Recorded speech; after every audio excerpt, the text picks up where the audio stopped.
الأم شيلتها تقيلة، كل الناس عارفة كده، فما بالك لما تبقى أم وأب شيلتها هتبقى عاملة إزاي؟ أنا أم وأب بعمل أقصى ما في وسعي، متعب أنا عارفة، وباجي ببقى ساعات بنهار، خلاص بحس إن دماغي دي هتضرب، إن ما كانش من الحاجات اللي بعملها فمن التفكير. حتى وهم حواليا كده ساعات بحس إن أنا خايفة، ساعات دماغي بتجيب لي أفكار غريبة. لو حد اتأخر شوية ال5 دقايق عند الناس بالنسبة لي أنا ساعات. لو حد ما ردش عليا في التليفون وهو بره ببقى هموت.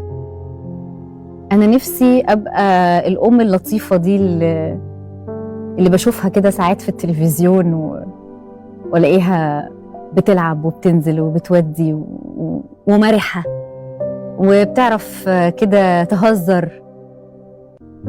أنا حقيقي نفسي أبقى دي، بس مش بقدر طول الوقت. الصراحة مش حكاية بس مش بقدر طول الوقت، أنا نسيتها، نسيت الأم الفرفوشة دي، بس غصب عني.